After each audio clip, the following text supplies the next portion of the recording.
welcome, welcome.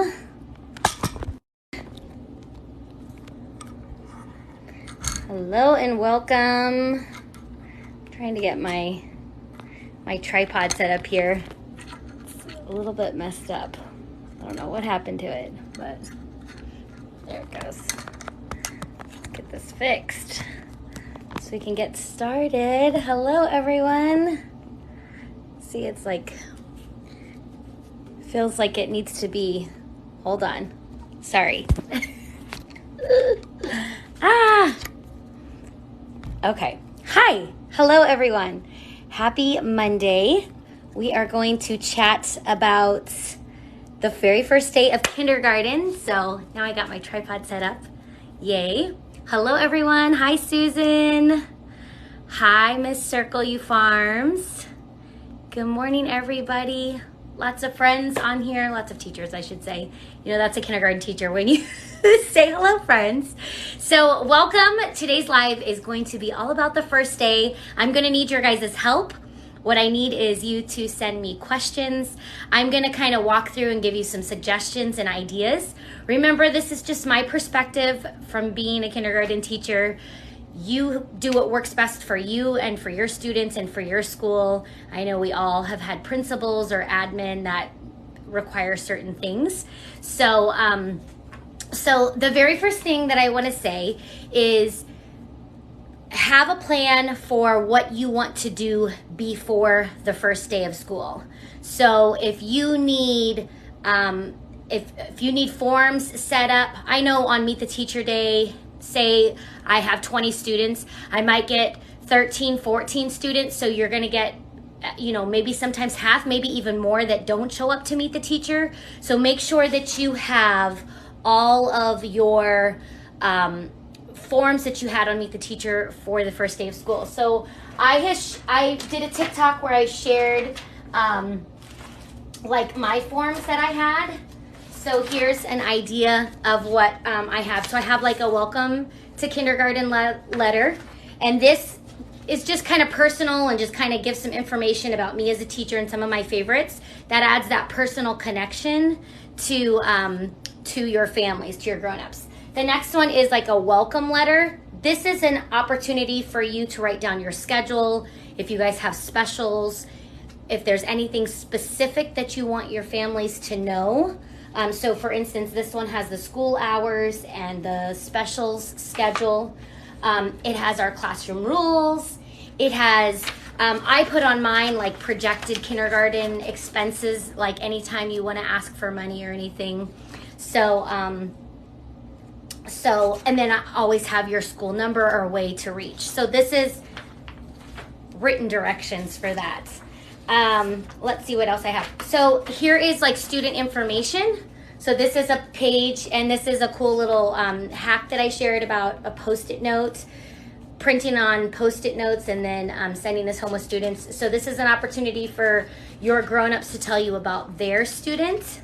So I actually, and so there's that, and then at the end there's like a help wanted. If you have volunteers in your classroom or you want, this even has opportunities for grown-ups to laminate for you, or to maybe you have books that you want, you know, workbooks that you need pulled out and stapled. So that's just, these are all, let me show you what that is. So this all would be sitting on the tables for each student on the first day if they hadn't picked it up at Meet the Teacher. So someone's asking me where I'm at. I am in Las Vegas, Nevada. So we have one school district here. It's Clark County School District. Of course, we have charter schools and we have private schools, but we have one public school district that services over 300,000 students. So that's fun, all over the valley. It's actually even up into Overton and Mesquite, which is probably 90 miles away. So here's another thing that's included in that back to school editable pack is a weekly newsletter. I chose to do a weekly newsletter. I just have the same format and just change out the information each week. This just is something written that the parents can have. I know a lot of teachers do it digitally. Yay, hello. But this is just gives you a format if you want one to share information weekly with your grown-ups. So let's talk about the first day. So the first day is exciting, but it's also scary, especially for little ones. And so what can we do to alleviate some of the anxiety, for not only for them, but for us as well? So what I always do, now again, this is from experience on my end. You do what works best for you, but that's what we're here for, is to share ideas. On the very first day of school, I do not have anything on the tables besides that paperwork for when grown-ups come in. I don't have pencils, I don't have crayons, and I'll tell you why. So my first 2 years of teaching kindergarten, the very first day I would have this cute little coloring sheet for them to come in and start working on as soon as they got there. Well, what I found out happened, and what did happen over and over again, was what ended up happening was you would have those students that come in and they like scribble scrabble and just rah, rah, rah, rah, and then they'd be like, teacher, I'm done. And you're trying to talk to a parent. I raise your hand if you've had parents that have cried. Yes, I've had parents that are crying and are upset. You know, this is their first child going to kindergarten. So you're talking to parents, you have other little ones that are crying as they're coming in, and then you have this little one that's like, teacher, I'm done. And they start running around your classroom and they start getting into things. And so it was like a no-go for me. It was a no-go for me. I was like, okay, this is not working. I've got to figure something else out. So what has worked for me has been to have Play-Doh on the table. Now, I'm going to give you an alternative, because a lot of people are like, nope, can't do Play-Doh, absolutely not, and that's okay. But the reason why I have Play-Doh is because it's an open-ended activity. So another type of open-ended activity would be like Legos or blocks, or some sort of manipulative that they can build and use their imagination. So Play-Doh, blocks, Legos, anything that they can do something and it's open-ended and there's no end to it. When you have a coloring sheet, there's an end to it. So I would have Play-Doh, just a little thing of Play-Doh for each little kid, for each student at wherever they're sitting. I also had tables. That's also something to consider. Do you have desks? Do you have tables? What is your procedure going to be for that very first day? So as my little learners would come in, I would greet them, welcome them. They usually, they'd have a grown-up with them that would take them to their seat. They have a little name tag. Let me show you. So they'd have a little name tag like this. And this would be at their table. Their grown-up would grab their paperwork, and then they'd have blocks or Play-Doh or whatever it is. That's an open-ended activity. This gives them an opportunity. Some kids are really shy and they just sit there, and that's okay. That's perfectly okay. Then you have kids that engage with other kids and talk and say, what's your name? And you have some kids that cry and are upset and do that silent, cry. That's all a part of it. That's one of the things about being a kindergarten teacher. Show patience, show kindness, show love. But that's just a part of it, especially on the first day. Some of you might be at schools where your students come in and they haven't had any previous kindergarten or previous schooling experience. That was my experience. Was most of my students came in with no schooling experience, no preschool, no daycare. They had been with relatives or been at home. So this was a whole new environment for them. So keep that in mind on that very first day, that sometimes they have not been with other adults. They haven't been sometimes with even other kids. So think of those things as you're going along. So name tag, have an open-ended activity. All right, so now kids are here.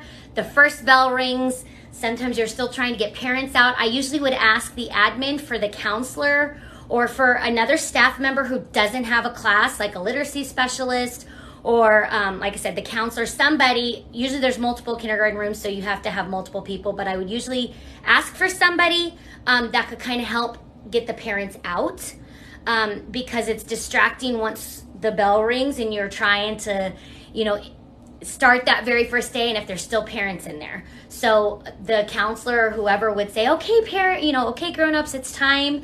We're gonna let Mrs. Peterson and the class say goodbye, everybody, and then that was the end of it, and they would leave. So think about that. I'm looking for questions. Remember, feel free to ask questions. We're talking about the first day of kindergarten. So okay, so now we're by ourselves. Now the parents, all the grown-ups have left, and the kids are sitting there, and so I'd say, welcome, hello, how do you handle crying on the first day week? So I'm a second-year teacher. Okay, so we're gonna talk about that. It's very natural. It's very normal for people to think about how we feel when you go, if you're a brand new teacher and you show up and you don't know anybody. You're a little bit, I don't want to say intimidated, but you're a little bit nervous. Those are all feelings, are natural feelings to have. So for little ones that have never been out in an environment without their grown up, or, like I said, maybe they don't have siblings and they have always been in a very comfortable environment. This is all new to them. So those feelings are normal. Just like we read the Kissing Hand book, the raccoon. He was very nervous about school. He was sad to leave his mom, and that's okay. Those feelings are valid. So I just try to pat them on the back, and I just say, it's okay. We're going to have a lot of fun. We're going to sing and dance. And there's a fine balance, and you'll know if you've watched any of my videos, if you've been to any of my PD trainings, the one thing that I stress is teacher intuition and balance. Okay, you have to have balance, because there's a balance between over coddling and being dismissive. So you have to find that balance. All right, hello to all the teachers. Okay, so you're going to have some criers and you're going to have some kids that are ready to learn. So I welcome everybody. I'm like, hello, I'm so excited. So look, I had my tables set up to where there was a little lantern, a paper lantern, like, a party lantern. For each table, and they were color coordinated. So I chose the primary colors because in kindergarten, we work on those primary colors, and so it's easy for them to identify. And a lot of times, they know most of their colors. Not everybody, but some do. So I had a red table, a blue table, a yellow table, and a green table. So 4 tables. And so I would say, okay, I want everybody to look at what color table they're at. And so I would talk about what color table they're at. And then I would say, and we're going to come over to the carpet. Now you need a designated area where you're going to have your whole group time. So for some people, it's a carpet. A lot of primary teachers, it's a carpet. For other teachers, it might be sit spots.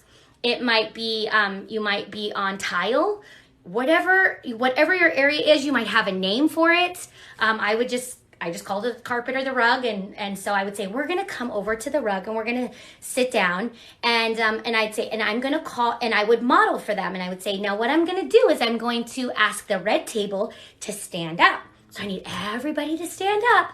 So everybody would stand up, and I would say, wait. What we're going to do is we're going to learn to push our chair in. Why? Because the very first thing that they want to do, do they push their chairs in at home? A lot of times they don't.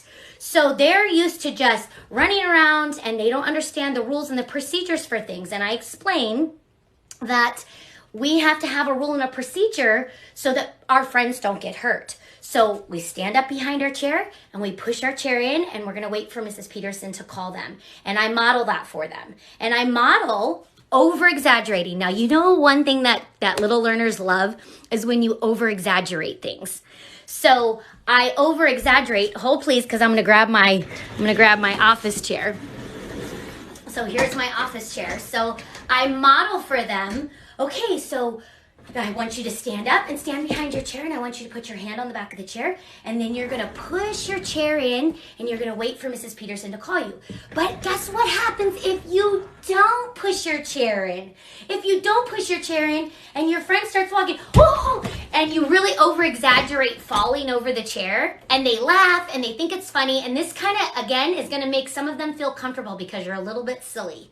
But I'm showing a point as well. I'm modeling how you can get hurt if you don't push your chair in, and then I'm being a little bit silly and over exaggerating, and that kind of like adds a little bit of element of like, oh, okay. So make sure you model.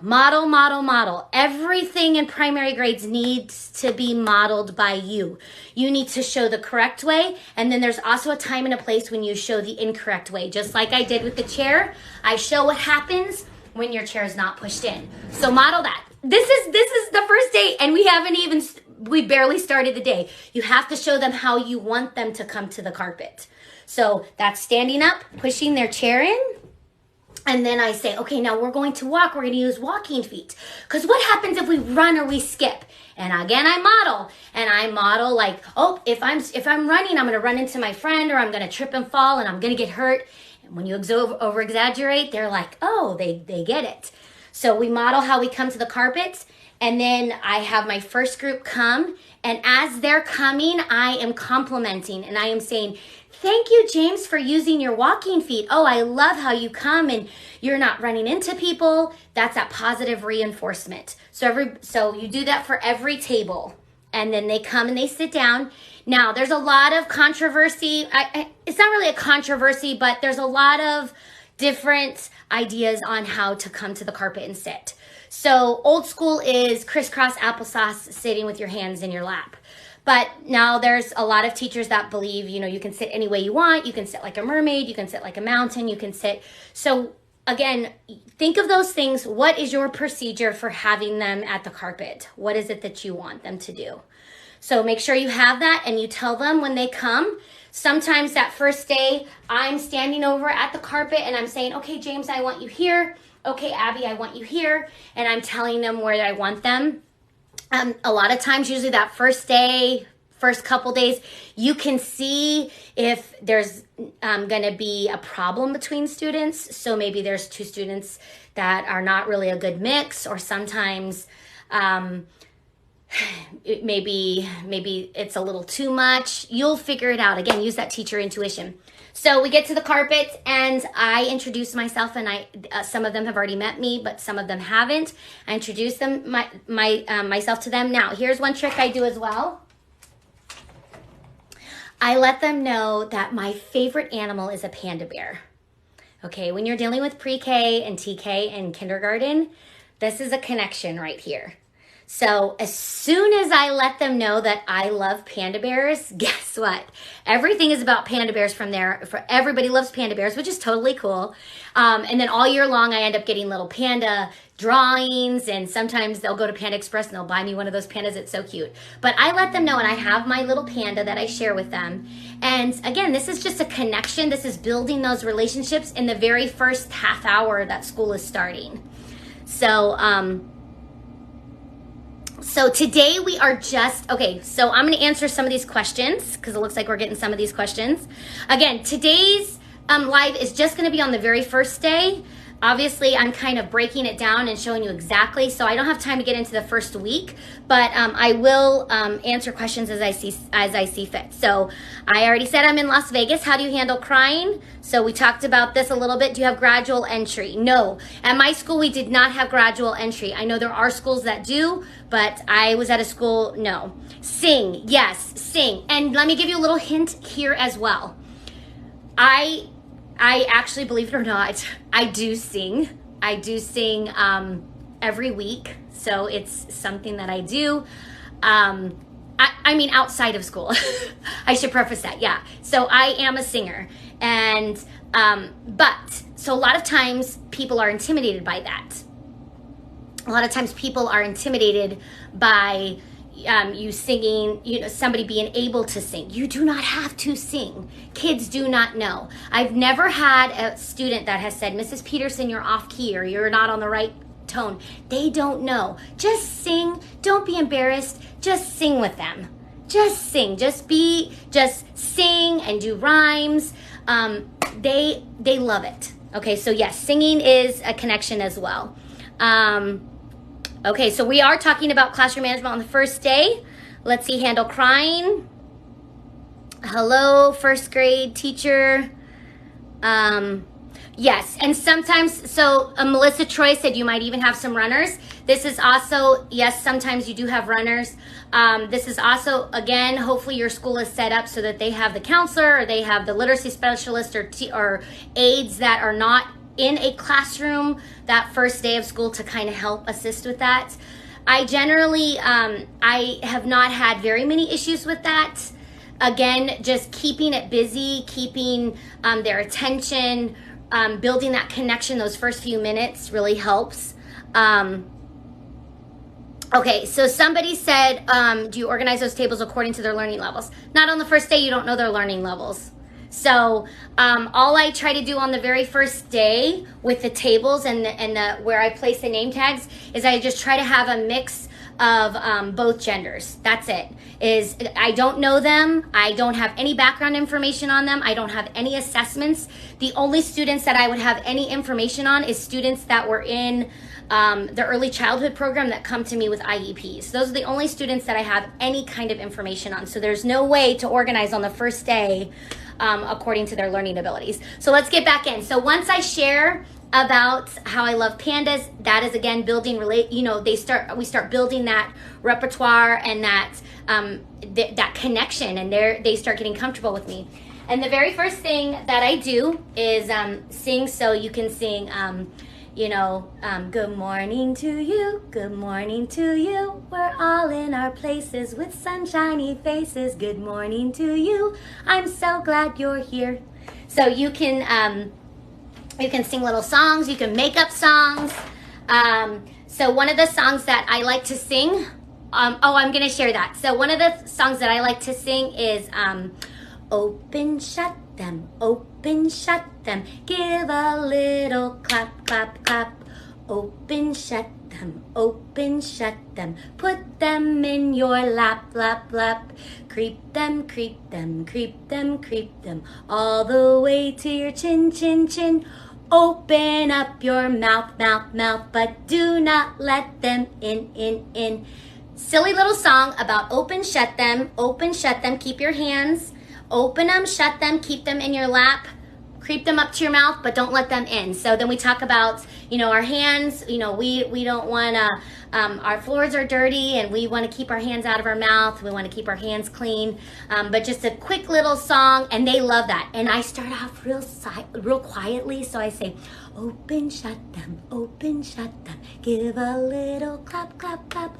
Open, shut them. Speed it up and get a little louder each time you sing it, and they get so excited. So here's one of the first books I read on the first day of school is a book called Jake. And so this book is Jake Starts School. And I purchased mine on Amazon, but it's the cutest book.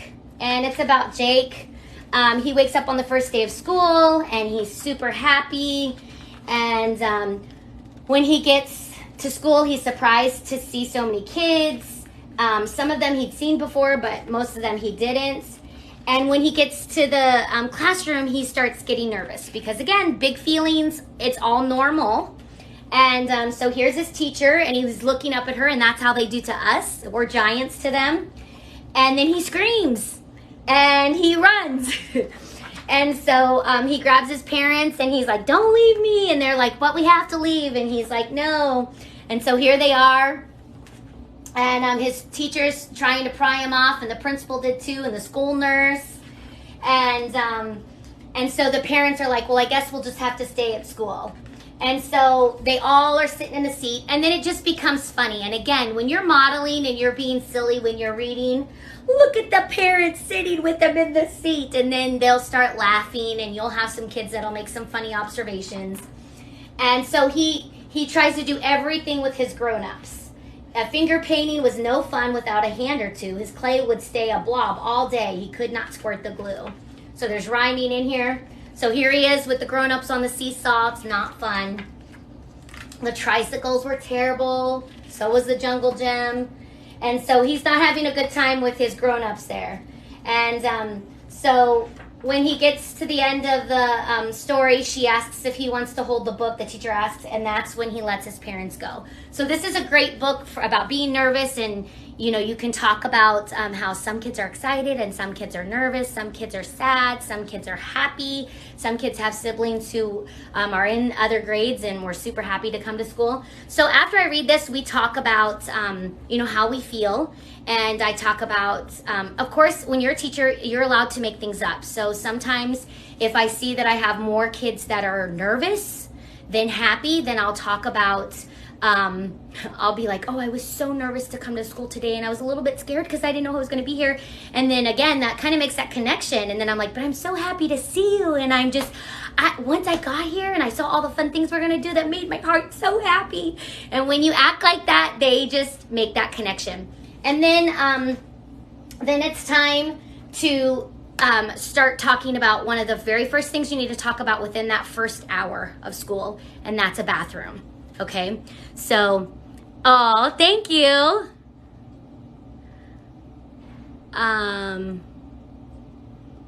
Okay, so somebody says they build a connection by doing, oh, she does her nails rainbow. Yeah, so perfect little, those are awesome ideas because, again, so she paints her nails rainbow and then that makes a little connection and she talks to them about that. Somebody says they let their students pick their seat for the first day. This helps with anxiety, so yes. Okay. I do not have the songs on TPT. Somebody's asked me to try to do a post on that. I will try to do a post on that. Thank you, Pamela. That's super sweet. Okay, so we're still in this first hour of the first day of kindergarten. Okay, it's very important to talk about your bathroom procedure at this point because within that first hour, usually 2 hours, somebody's gonna have to go to the bathroom. That's just part of it, okay? So I was lucky enough to have a bathroom in my classroom. So it was, a single bathroom. So I was able to deal with the bathroom directly. But I know a lot of teachers do not have a bathroom in their classroom. So you have to go out in the hallway or wherever your school bathroom is. This is your time to be explicit. Always be explicit in what your expectations are. You cannot consequence a student that didn't know the expectation. So make sure you're very specific. So I say, oh, well, I need to go to the bathroom. So here's our class bathroom.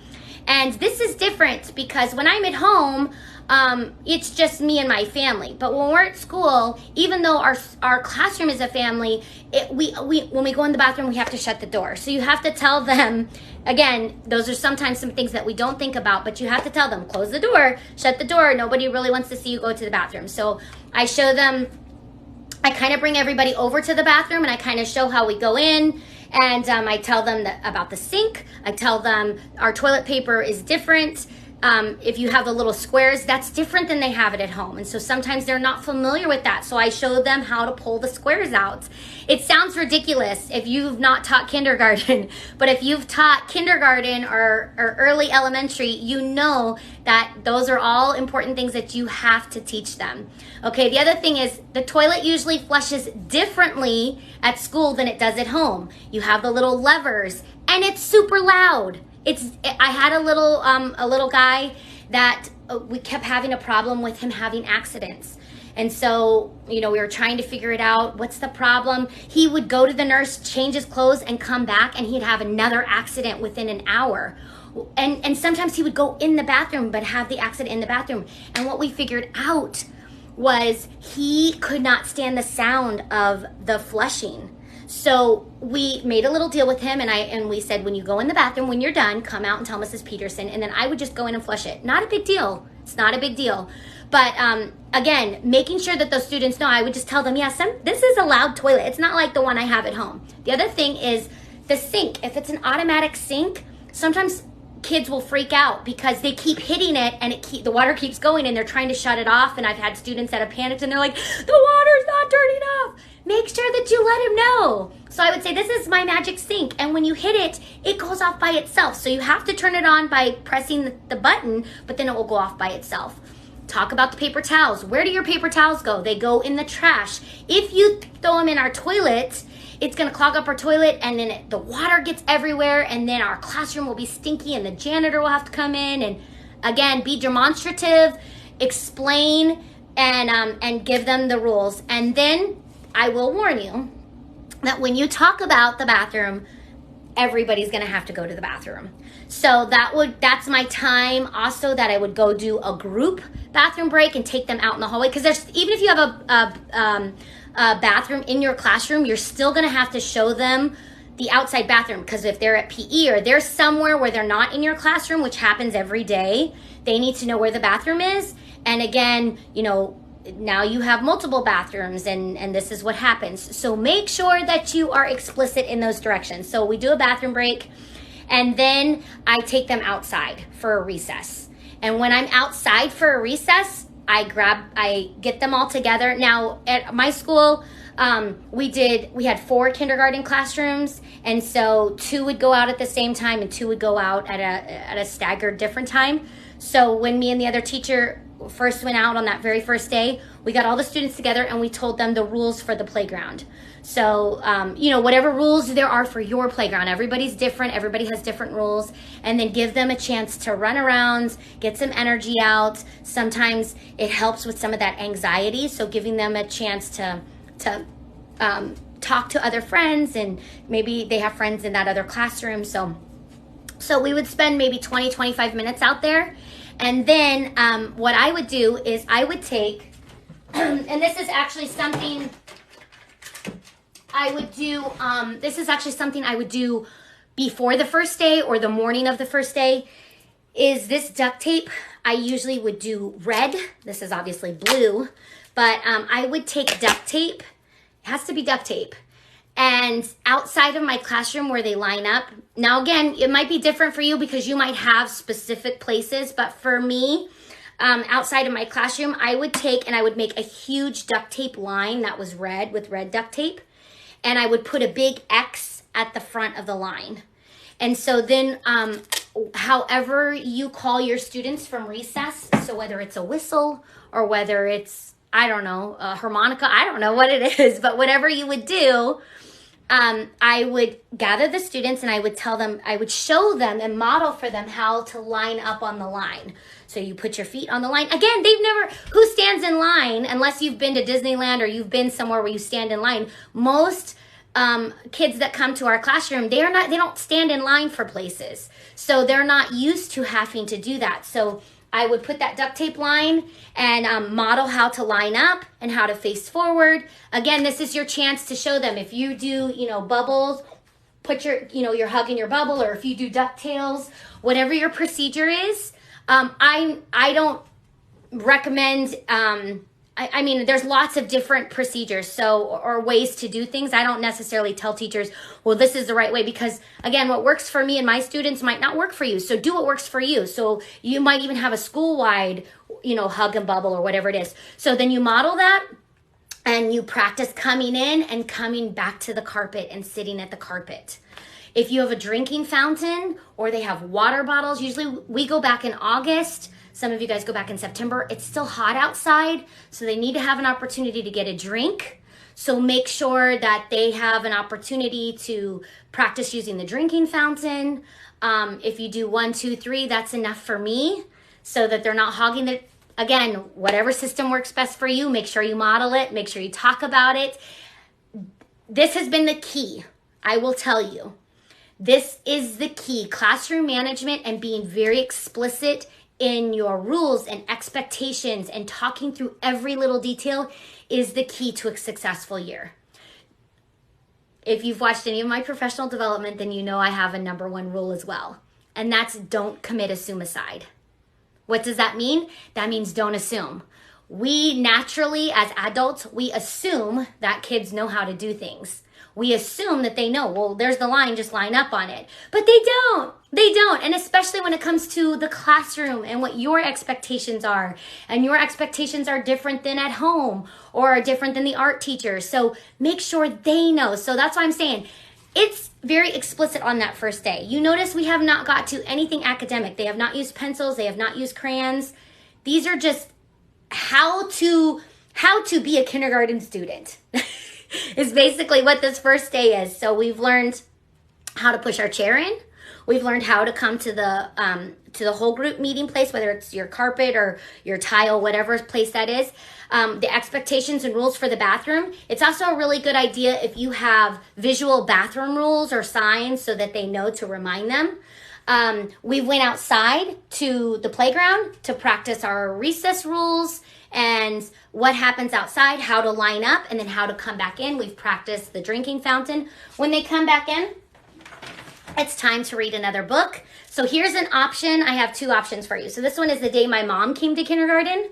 So again, another cute picture book on what happens when the mom comes in and she's disruptive and she doesn't follow any of the rules. So it's a great opportunity to talk about that. Another book that I like to read on the first day is The Kissing Hand. We all know The Kissing Hand about the raccoon. Then it's again, talk about those big feelings. So then I give them a task that I want them to do. And the task that I want them to do, oh, somebody said this is my biggest flaw as a first year. Yes, and that is my mission, one of my missions. Some of you may know that I supervise student teachers. And so I always tell them, my very first meeting with them is don't assume, no matter what grade you're teaching, but especially if you're teaching early elementary, don't assume that they know something. Make sure you're very explicit. Have I ever co-taught? I have not co-taught except for when you're student teaching and then when I've had student teachers. So, but I've never co-taught in a classroom, no. So yes, number one rule, don't assume that they know something, be very explicit. And then number two is you can't consequence a student that didn't know the expectation. So make sure that you are very explicit. Oh, good. Somebody said, I wish you were my mentor. Well, I'm around. I'm here on TikTok. I'm on Instagram. I have a website, kindergartenchaos.com. I'm always available. I answer questions. People email me. So I speak at districts. I do PD. So again, let me know. Okay, no. So somebody asked, do you have a teacher assistant? My school district, again, I'm from Las Vegas, so Clark County School District does not have teacher assistants or aides in kindergarten classrooms. So there are only aides or teacher assistants in special education classrooms. So no. So my 1 year I had 29 students. I wasn't the only one though, so I just want to make that clear. There was 4 kindergarten teachers and we all had 29. And it was honestly a nightmare. So I had a teacher shame a kid who didn't know how many months there were in a year. How would you handle? That's ridiculous. That's what we're here at school to learn. We're at school to learn, so I never shame a kid for not knowing something. So just reassure them that that's what we're here at school to do. We're at school to learn, and we all learn at different rates. We all learn at different speeds. Sometimes we're the rabbit, sometimes we're the tortoise, and that's okay. That's okay. Using growth mindset. Growth mindset has been around forever, but it's been very prevalent in education probably the last 6 or 7 years. I know new teachers coming in with the ability to help teach a growth mindset. But actually, let me show you what my rules are for the classroom. So this is one of the things when we come back to the carpet after the recess, we talk about our class rules. Now, this is sticky chart paper, so it's my favorite. But what I would do is I would write class rules on here, and then we would talk about what are rules, and why do we have rules. Rules are to keep us safe. Rules are to help us so that we can learn and grow our brains. So I know I see this as backwards, but there are 3 rules that I have for my classroom. Only 3. Okay, don't have too many. It can be complicated. We're not trying to complicate things. So the 3 rules for my kindergarten classroom are: be kind, which covers a multitude of things like no fighting, no blah. It covers everything, right? Be kind. Number 2, make smart choices. So sometimes we make not so smart choices, and that's okay. We learn from them, but we try to make smart choices. And then number 3 is grow your brain.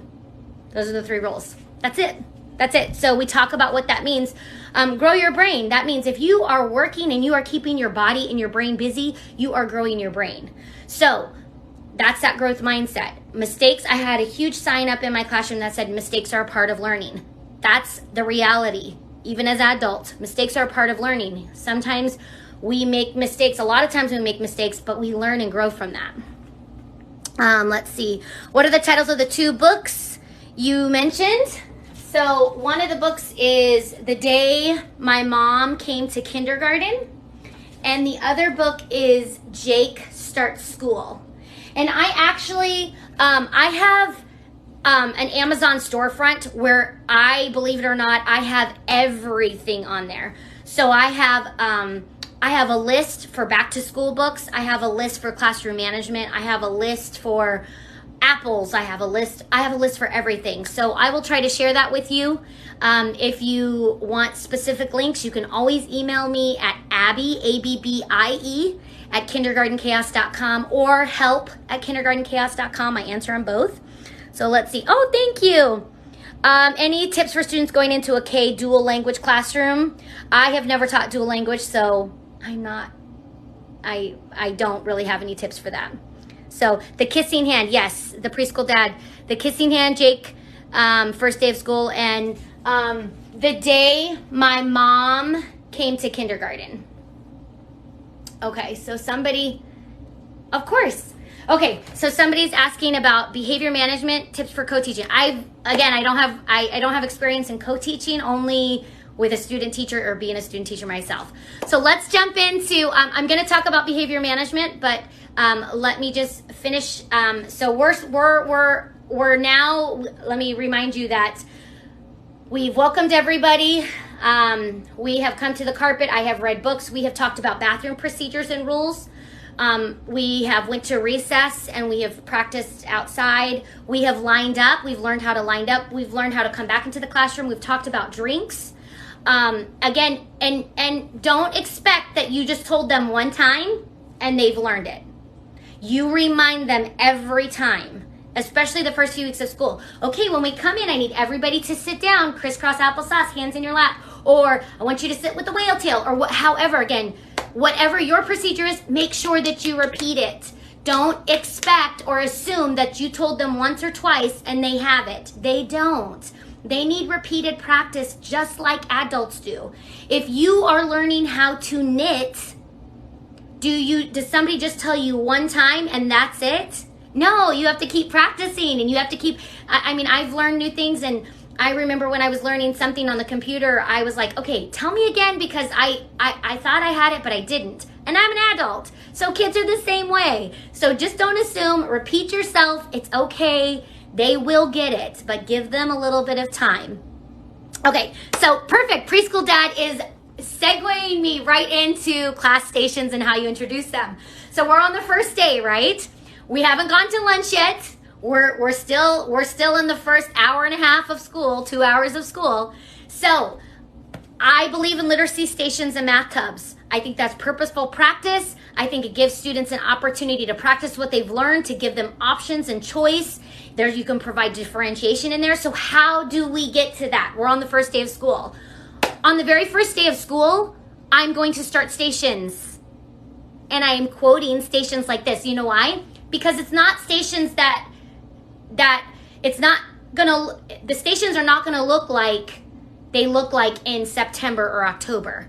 They are for the first week of school, the very first day. So what I do is, remember how I have 4 tables? Now you might have 5 tables, however you have it, but for me I had 4 tables. Red, yellow, green, and blue. So I would, after I read another book, after we, sang another song, everybody would go back to their tables. We talk about sitting down. We talk about, again, chair safety. Talk about keeping all 4 of our chair legs on the floor. Why? Because if you fall back, you could crack your head open. I usually tell a really terrible story, made up story about somebody falling and having to go to the hospital and get their head. Again, as a teacher, you can kind of make up a little story because it kind of makes an impact. So we talk about chair safety. And then I talk about how we're going to go to stations. And I use that word. It's okay to use academic vocabulary. You want them to get used to that. Use those words. You don't have to babyfy everything. So what I have on the very first day is I have Legos or Mega Blocks. I have Play-Doh. I have puzzles and pattern blocks. Some years I had from my own kids, I had all these Playmobiles. So what I would do is I would set up 4, because remember I had 4 tables. You might have 5, you might have 6, however many tables you have, and you'll understand why in just a second. I would set up 4 different areas. That's not necessarily where the stations are going to be. You just have to have 4 separate areas in your classroom. Okay. So I had Play-Doh at a table in the back of my classroom. I had Play-Doh at a table because they have to sit at a table to do that. And then I had blocks or Legos or Mega Blocks over in this other area. And then over in this other corner, I had puzzles. And then at this other corner, or this other part, I had pattern blocks. Okay? And so I explain and I say, okay, back here we have Play-Doh. And here we have Mega Blocks and Legos. And back here we have puzzles. And then everybody's like, oh, I want to go. And I explain. I'm like, no, everybody's going to get to go to everything. But not right this second. Everybody's going to get a chance to visit every station, but you have to wait your turn. So what we're going to do, and I have my doorbell. Again, you might have a bell, you might have whatever your transitions are for your classroom. The doorbell works really good, the wireless doorbell. And I should have brought that out, but I didn't. I'll get it for you so you can see. And so I'd explain that this is the doorbell. When I ring the doorbell, they stop, they look, and they listen for Mrs. Peterson. They don't run, they don't hop, they don't jump, they just stop what they're doing. They look for Mrs. Peterson wherever she's at and they listen. That's my expectation when I ring the doorbell. And we practice that. They haven't gone anywhere, they're still sitting in their seat. We ring the doorbell, we stop, we look for Mrs. Peterson and we listen, okay? And then I tell them, okay, so blue table, you're going to stand up, you're gonna push your chairs in, you're gonna stop, and then you're going to use your walking feet to go to the Play-Doh. And you are going to practice playing with the Play-Doh the whole time. And I use these motions a lot. The whole time. You're going to keep your body and your brain busy the whole time. And that's something that they end up echoing back to me throughout the year is keep your body and your brain busy the whole time. I let them go to Play-Doh. I let Green Table go to blocks. I dismiss everybody and I remind them they have to stay at their station until I ring the doorbell. Why? This is teaching them to stay in their area for the designated amount of time. And then you're going to have somebody who's going to say, but I want to go to blocks. And I go over and I remind them, it's okay, you're going to get a chance to go to blocks. Just maybe not right now. Right now you're at puzzles. And sometimes they sit there and they don't want to do anything. And that's okay. This is the first day they're learning. And then so after usually about 5 or 6 minutes, I ring the doorbell and I remind them, stop, look, where's Mrs. Peterson? Listen. Okay, it's time to clean up. So that when we clean up, everybody helps and works together. We're gonna put all the pattern blocks back in the bin. We're gonna put all the puzzles back wherever, whatever your procedure is. Stay where you're at. Okay, now I want you to stand up. Okay, now all my friends at Play-Doh, you are going to use your walking feet to walk to the carpet. Bring them to the carpet. And then you're going to tell them, compliment them and say, what a nice job you guys did. And really pump them up for you kept your body and your brain busy the whole time. You are trying to get them to stay on a task for that particular amount of time. There's no expectations other than they're staying there. Okay, then usually I say, okay, now we're going to rotate. And now this time, everyone that was at Play-Doh is now going to go to blocks. And everyone that's at blocks is now going to go to puzzles. And you're going to rotate. And so, again, that's one reason why I do it by table color, is because that one I can just say. Okay? So somebody says, how many students do you typically have? The least I've ever had is 18. The most I've had is 29. Anywhere between there. Everyone will get a chance to go to everything, but you're going to have to wait and have, yes. My alphabet is in my TPT store. So yes, I created that. Okay, so you can see now we are doing stations, but it's not, I mean, they're not writing their name. Remember, we have not even introduced pencils. So this is all before lunch. So I usually do 2 rotations before lunch. So giving them that chance to, again, just play and just have communication. I'm walking around during that time. I'm not doing anything. Make sure on the first day that you are not planning. You will have to do attendance. There are some things that you will have to do. But other than that, make sure that you are present. You're not making copies. You're not doing anything. Make sure that you're present so you can walk around and you can facilitate what is going on, because they are looking for you. You are the adult. You are the teacher. Okay? So someone says, between each rotation, do you guys meet at the carpet? yes, especially on that first day. Once we get to like the second and third day, I can just manually rotate them and say, okay, now that we've cleaned up, now you're going to go stand here, and now you're going to move. So, but really, again, it's just, yes. Oh, hope you go back and explain how you teach rules. Okay, so that's kind of what we're talking about.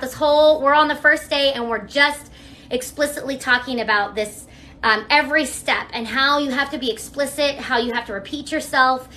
Again, you are not going to just teach the rules one time and that's it, or the first week. You are going to be repetitive and practice model. Make sure you are showing them what your expectation is. So now we've done 2 rotations. So now it's time for my students to go and practice lunch. We set this up with our lunch lady before the first day of school.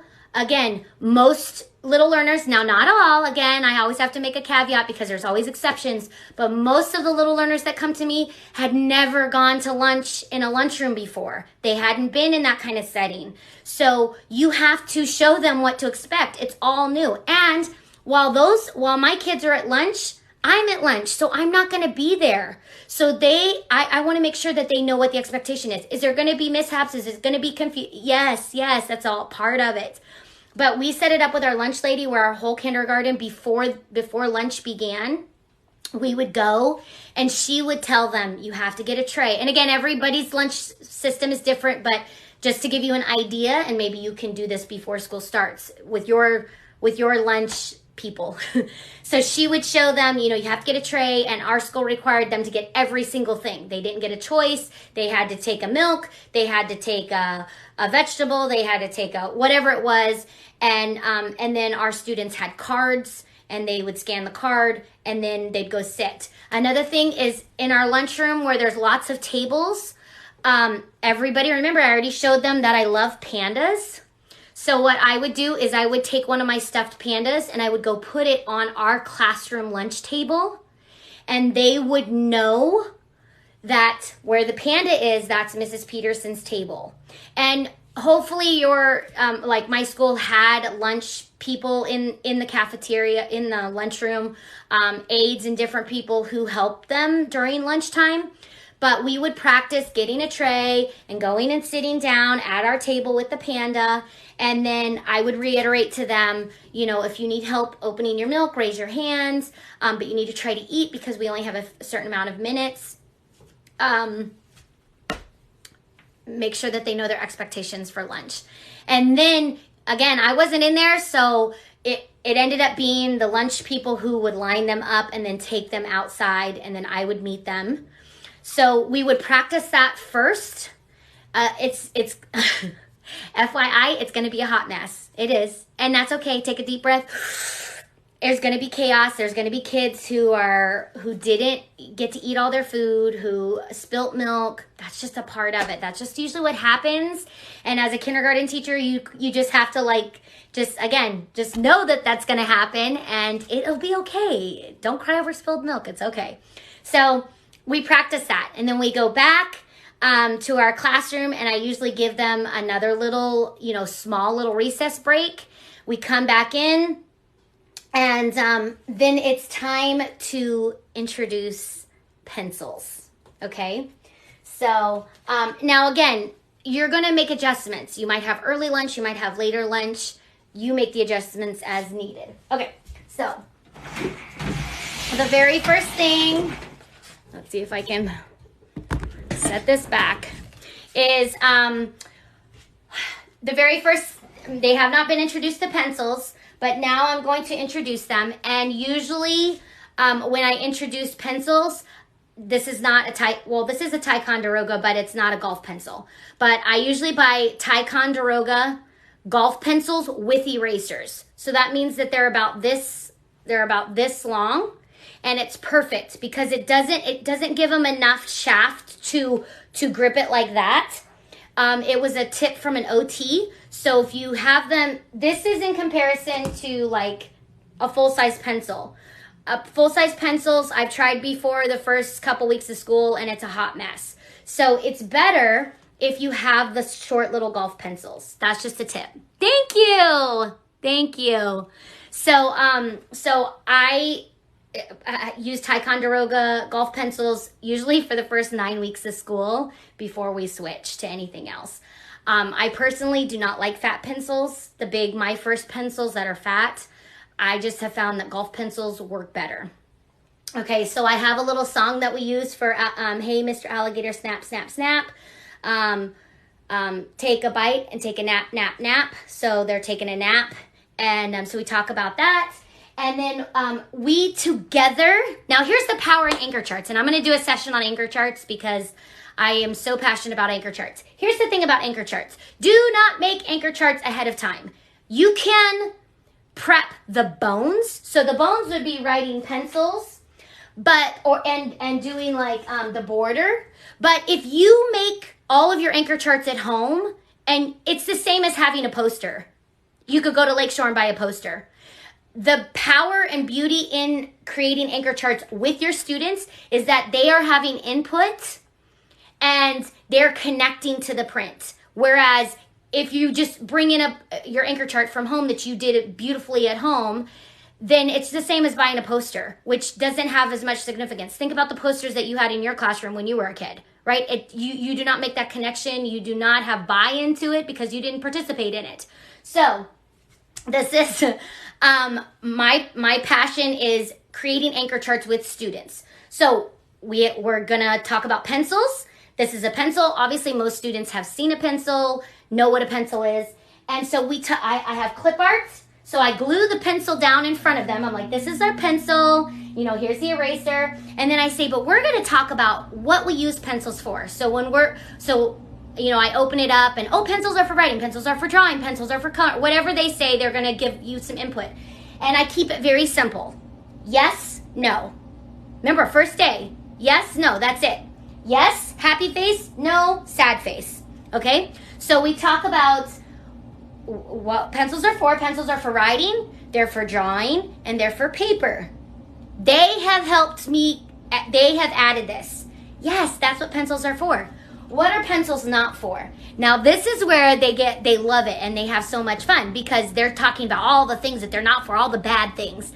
And it's super funny. They'll say they're not for putting in your mouth, they're not for drawing on your friends, they're not for poking people. Oh, they're not for stabbing people. They'll say that. And yes, that's right. So we talk about what we use them for and what we use them not for. Okay, so yes and no.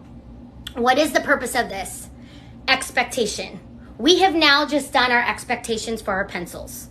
So now if somebody does draw on the table, I can say, oh, Sally, do you remember when we did our anchor chart? And I can even pull it out.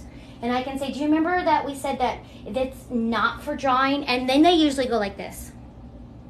Because they remember and they know they took part in this. So that's the power and beauty in creating anchor charts together. So now we have done our anchor chart together. Now we get to practice, and I tell them we're going to get to practice. So this is part of my how to use school supplies pack on Teachers Pay Teachers. So it comes with the anchor chart pieces, the clip arts, but then it comes with a practice sheet for every school supply. So very simple. This is the pencil. So I do a little anchor chart. Let me see if I have it. So like here's one. Let's see. Okay, let me flip this over. So this is also a quick chart that I do before I give this to them, is I show them how to do dot to dot. Because all of the school supplies practice pages have dot to dot. Because remember, they're just learning. They're just learning. This is not academic. This is just getting them to practice. And so I show them dot to dot, 1, 2, 3, and 4. They usually, most of them, not all of them, but most of them usually can count to 5 because usually they're 5 when they come to kindergarten. So they may not be able to identify the numerals, but they do understand 1 through 5. So I show them 1, 2, 3, 4 and how I'm going to connect the dots. So then we practice together. We start at 0. We practice using our pencil. And then some of them can write their name, some of them cannot. But this is the very first introduction to pencil. Now, guess what? This has happened on the first day. That means now we can use pencils. We haven't got to scissors. We haven't got to glue. We haven't even got to crayons. We've only done pencils. But now, time to go to lunch. So now I teach them.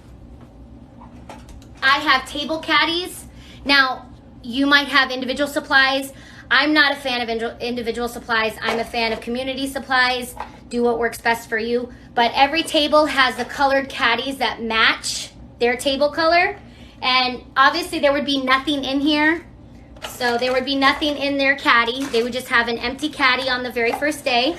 But after we have practiced using pencils, every student is going to have one pencil. There's going to be one pencil for every student. I talk about, my expectation is that they go point down in the bin. And I model and I talk about and be dramatic when they put the pencils up. Oh, and I'm real dramatic. And again, it's not always going to be perfect, but it really makes an impression. And it's, again, showing them and modeling for them my expectation of putting the point down. So everybody puts their pencils in the bin, and then it's time to move on to our next thing. And so the next thing would be, it's probably lunchtime.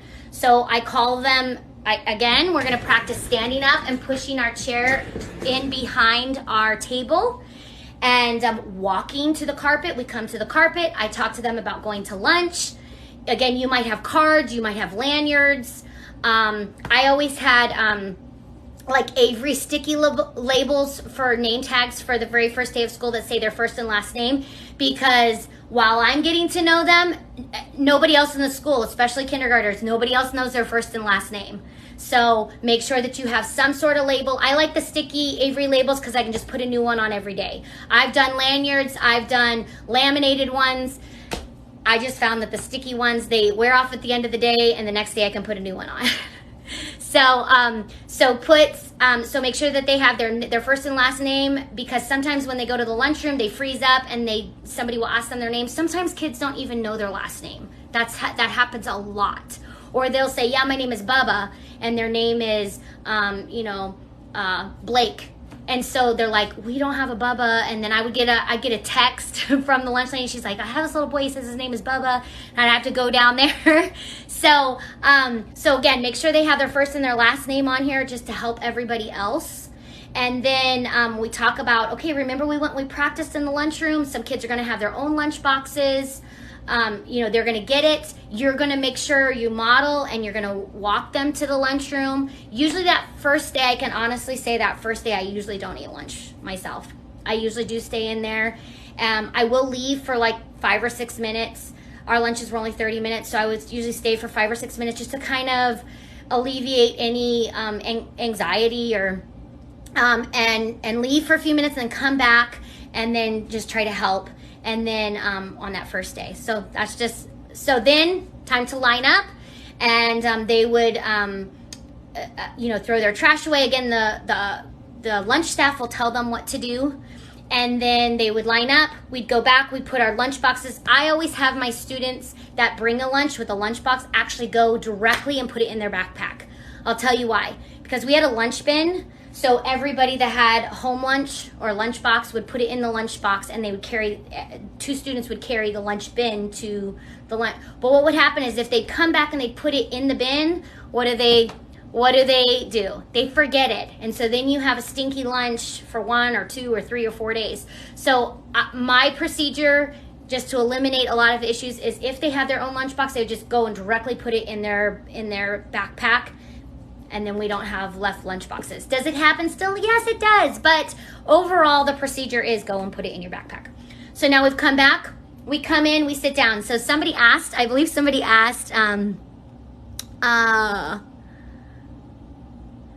okay.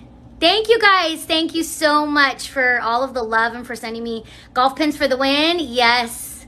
Yes. Make sure you have those golf pins. Oh, good. I'm so glad you guys do you have a smart board? Yes.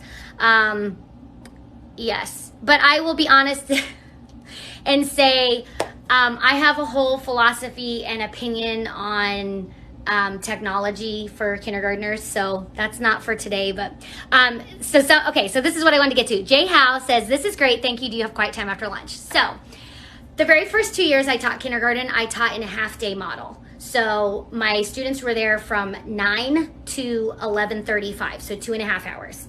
Obviously, you can't even get anything hardly done in 2.5 hours. But then I started, so then our whole entire district moved to full-day model. So this was years ago.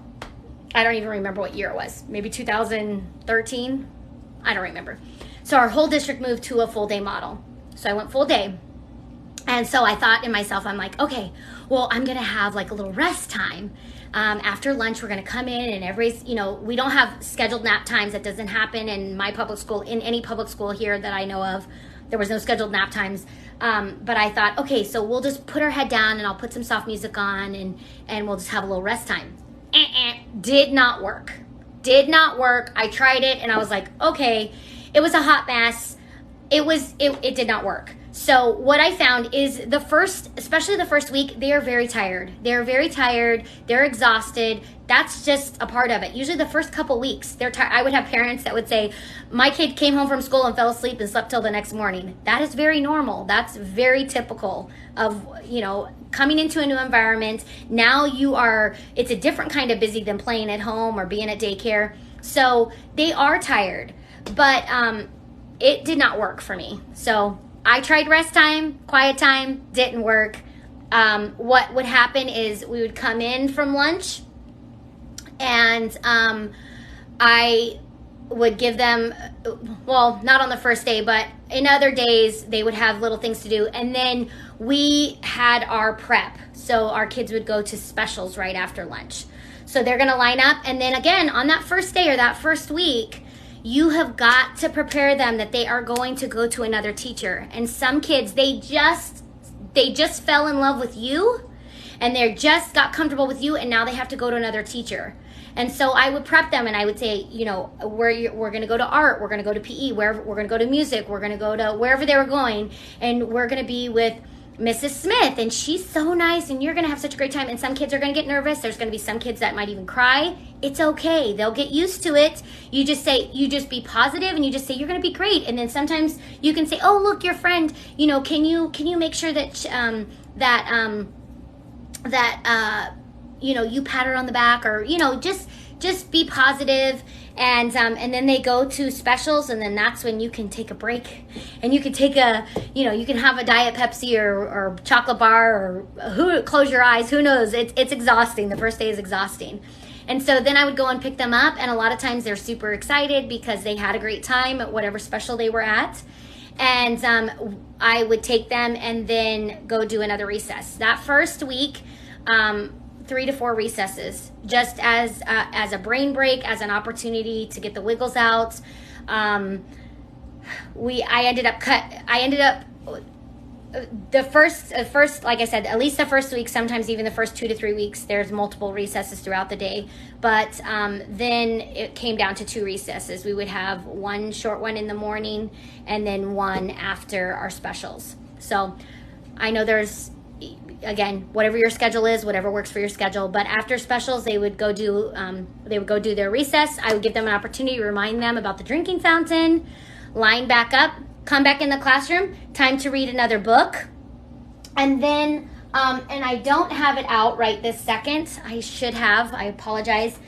But you can go to I don't know, there's I forget what the website name is, but free worksheets or handwriting worksheets. If you type in handwriting worksheets, I would just, before the first day of school, all of my students' first names only, I would print out so that they had the tracing of their first name.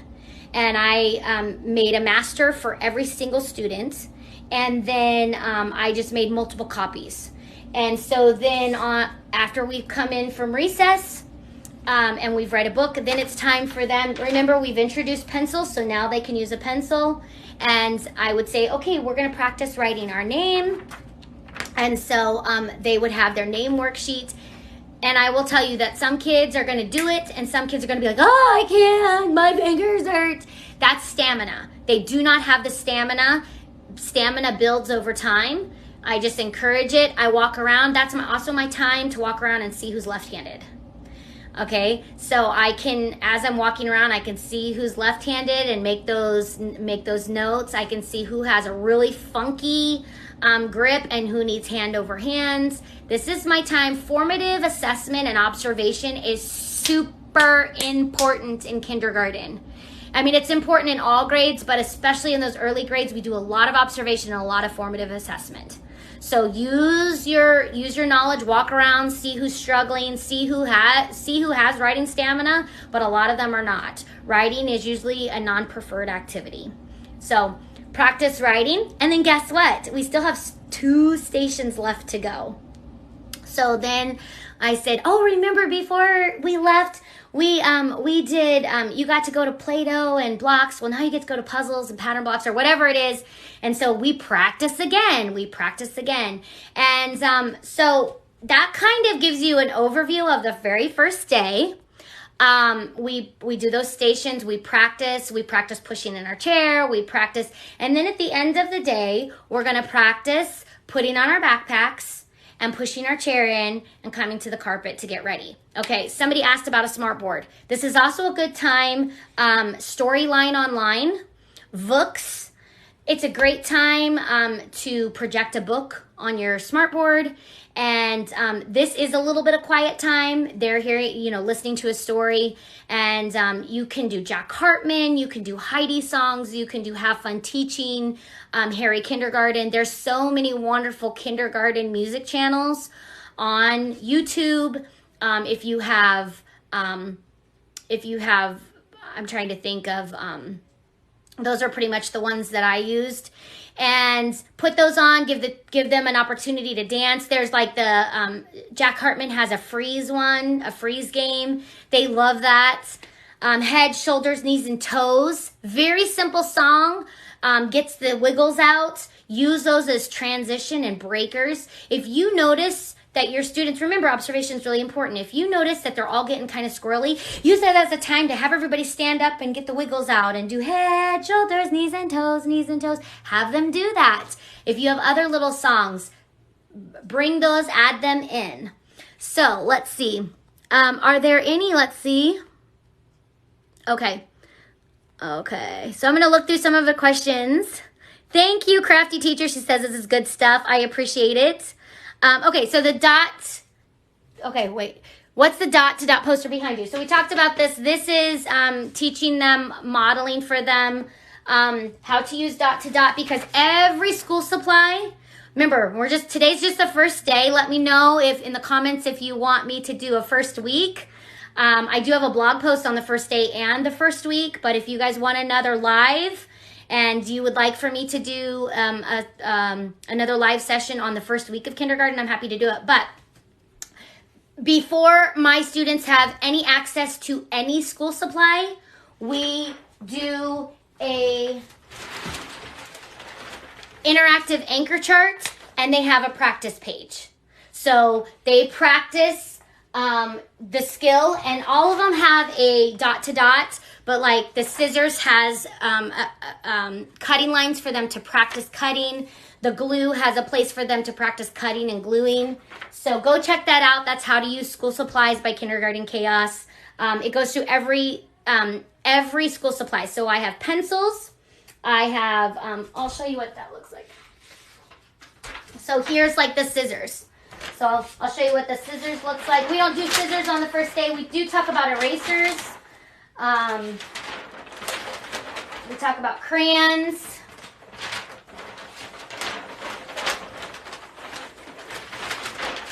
Here's scissors. So again, very simple yes and no. When they get to scissors, they get to, again, do the dot to dot. And then I can cut the lines with scissors, and they get to practice cutting. So you want to always give them an opportunity to practice. So we've explicitly introduced it. We've talked about the expectations of what we do and what we don't do, and then I give them an opportunity to practice. So for pencils, erasers, scissors, or crayons, excuse me, scissors, glue, and I have glue sticks, glue bottles, and glue sponges included in the pack. Dry erase boards, dry erase markers, regular markers. I think I think that's it. And then there's also a little book of it's predictable text. It's not a decodable because in the beginning you're not going to be doing decodables, but it's a predictable textbook that talks about school supplies that you can do like at the end of the week if you want. So let's see. How many bathroom breaks? Okay, so I talked about bathroom breaks earlier. You're going to have to make that determination. I had a bathroom in my own classroom. So once I introduced it to them, they were allowed to use it. Again, you have to teach your procedure. So if your procedure is, do the R sign language for restroom or ring a bell, whatever your procedure is for the bathroom, once I introduced it, they could go on their own. Because I need a drink. Should have had my cup over here. I didn't. But you will have your rules and procedures, and then if you don't have a bathroom in your classroom, you will have to determine how many times you go. I would say at least 2 to 3 the first week of school. Are the stations at their table? No, I talked about this. They're in 4 separate parts of the room just so that they know that they have to stay in that area. Do you introduce an attention getter?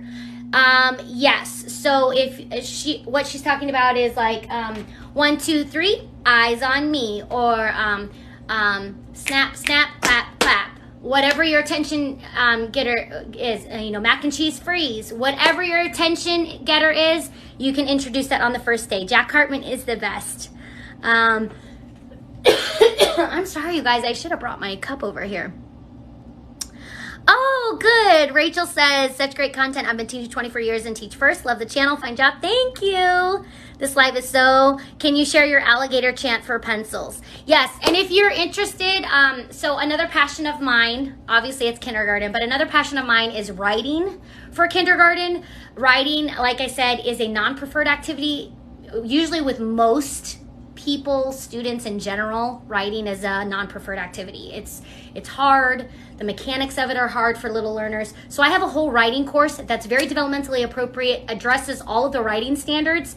It's called Little Learners Teacher Academy, all about writing. It's open until the end of July. And I go through I give you basics, just like I'm doing today on the very first day of kindergarten. That's how I break down writing. That's what you need to teach them before they ever start informative writing or narrative writing.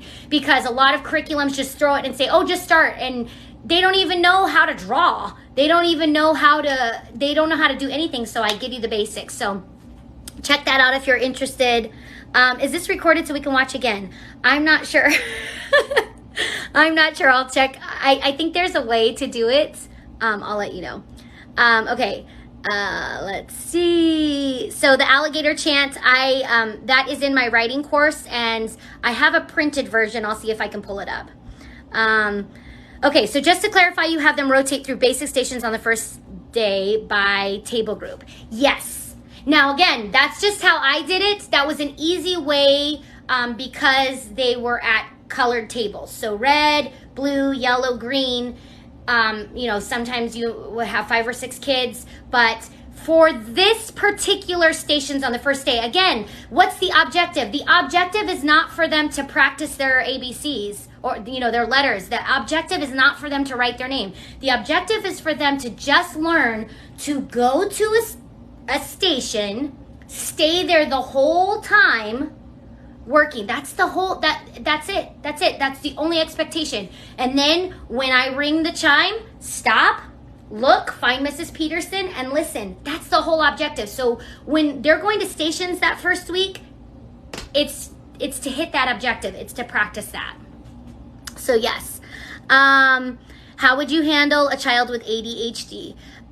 Usually they have an IEP with modifications. And so personally, in my classroom, I have had students that have had documented ADHD in my classroom. Sometimes they've been on medicine, sometimes they've not. If you haven't noticed, I'm pretty active, I'm pretty lively. I feel like an active classroom that constantly has opportunities for students to keep their body and their brain busy the whole time has been key. Having options for students, and that's another key. Classroom management, very explicit rules and expectations has been a key to that. Oh, good. Somebody says they're taking Melissa. I would love to know, Melissa, what you think of it. Yes, somebody says yes, do the 1 week video. No, somebody's asking about staggered start. Nope, no, I do not have staggered start. So, somebody says, I love that idea. I usually held off stations until a couple weeks in. Okay, so again, just reiterating on the stations, the reason why I start them on the first day is they need to learn, at some point, they have to learn how to stay in one spot for the time so they're not wandering all around. So why not on the first day? The first day gives them an opportunity. Again, we're not expecting them to produce something for me. They're not producing, something for, that's not the expectation. The expectation is for them to learn to go and stay something and keep their body and brain busy the whole time. That's the expectation. And I promise you that first week, as they're learning the rules, they're learning the procedures, they're learning how to use school supplies, as they're learning all of that, that makes it so the second week of school, when you do start implementing stations, not all at once, but when you do start implementing stations, that they are already used to. They don't go there like, okay, well, I don't know what to do, and I don't feel like doing this. I feel like going over here. No, they already know because they've already had that experience.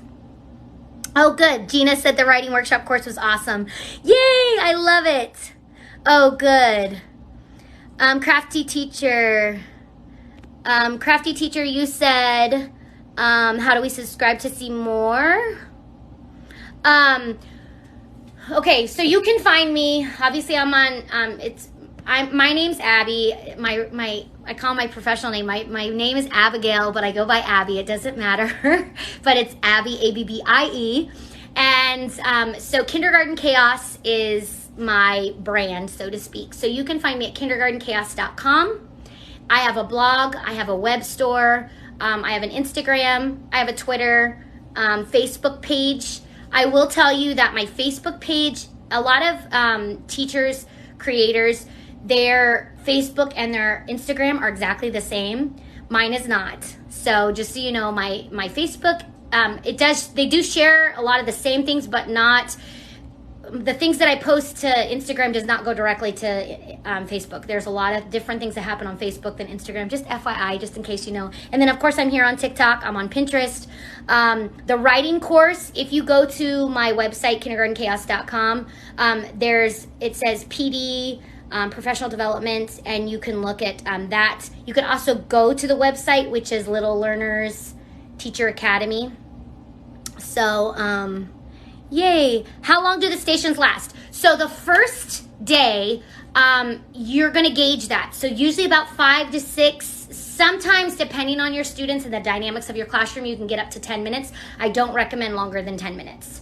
Again, you're just giving them an opportunity to learn how to be at a station. So just a short amount of time in the beginning, and then typically in my literacy stations, when we work up to where stations are running at full capacity, 15 to 20 minutes is the max. Usually it's 15-minute rotations, 3 a day. So what did you have the kids do when they first came into the classroom? I have them do Play-Doh. If it's a no-go for you, have them do blocks or something that is open-ended. My opinion, do not have them do coloring or cutting or any of that. You haven't introduced any of those supplies. And I already shared my story about them, the students that come in and hurry, scribble, scrabble, and then are like, teacher, I'm done. And you're dealing with a crying parent or a crying student, and you got a lot going on, and you have students that are like, I'm done, and they're running around. It's just chaos. So I prefer open-ended activities that do not require necessarily explicit instructions or directions. So that's what I do. Do you give everybody a number signed on the first day? That does not work for me. That's just me personally. So that doesn't work for me. You do you though, whatever works for you. In the next few weeks, do you have a focus group during center time? So I think you're talking about small group. And small group, so the first few weeks of school, I do not do small group because I'm doing assessments. So we have, I'm sure you do as well. We had maps to do, which is a computerized test. We have our own beginning of year assessments and benchmarks that we have to do. So the small group time is me assessing. So usually small groups don't start to happen until like 8 weeks in usually, because that's just usually how it works. Do you give them items with their Play-Doh? Nope, I don't. They usually they're automatically starting to make snowmen and rolling balls and building things and stuff, so I don't give them any tools or anything with them. Let's see if I missed any questions. Yay, Stephanie says that she's learning so much. Let's see. So I will try to schedule another one for another live for the first week of school. So if you're interested in the first week, obviously this particular live was very broken down because I've had so many people ask me about the first day. And the first day is very different. It's very different. But you can kind of, if you've been here the whole time, thank you to those of you that have been here the whole time, you have recognized that it's really about building relationships, teaching rules and procedures, giving explicit directions on what you expect. Of course, at the end of the day, when they get their backpacks on, you're going to have to, you have to have a procedure. I was at a school that did not have transportation like buses, so it was either grown-ups picking them up or they were going to Safe Key. So I haven't worked at a school where, I've had to worry about buses or car pickup, anything like that. So again, take into consideration and recognize that first day is going to be a hot mess. And things are going to happen. So again, one year, my procedure was when the bell rang for the end of the day, I opened the outside door and all the students were to line up on the wall. And then when they saw their grown-up, they had to raise their hand. And then once I made a connection with, oh, this grown-up is here to pick up Sally, then they could either give me a high five, a fist bump, or a hug, and then they could leave. Well, one of my students saw his grown-up and just took off running. Well, there was you can imagine there's so many grown-ups. It's the first day of school. A lot of people take off. It was chaos, and the mom got really flustered and she got upset at me, and so we had to have a conversation, and reiterate the rules, and that's going to happen. That's just a part of it. They have to learn. So, yay. Okay, so I was talking a little bit about dismissal. So my students would line up, and I just demonstrated that. So they would raise their hand and make that connection with that adult.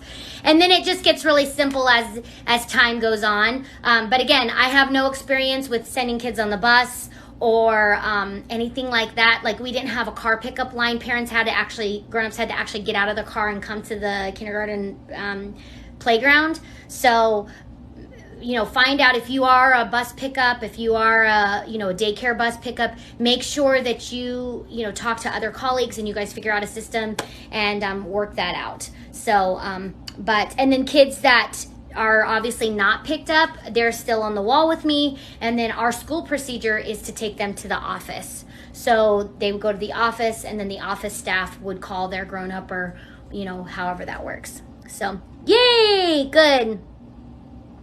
Starting kindergarten on the first day of school. Okay, so I would start by making sure he knows what his name is. Not his nickname, but his name that he's going to be called at school. Talk about, you pack a lunch for him the week before school, whatever, make sure, even if he's going to eat school lunch, they still have to learn to open packages. It's a struggle. It's a struggle, it really is. So have him practice, just learning to be independent. Make sure that they're going to the bathroom independently, that they don't need help. Make sure that if he's wearing a belt to school, or that he knows how to operate all of that. So interested in first week? Yay! Thank you for sharing your first day.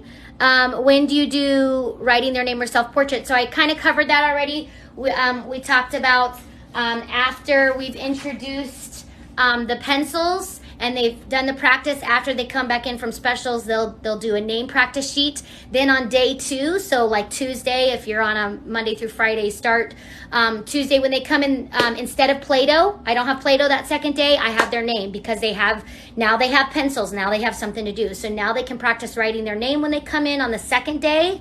And then that's usually when we start working on our portraits. So we'll talk about that another time.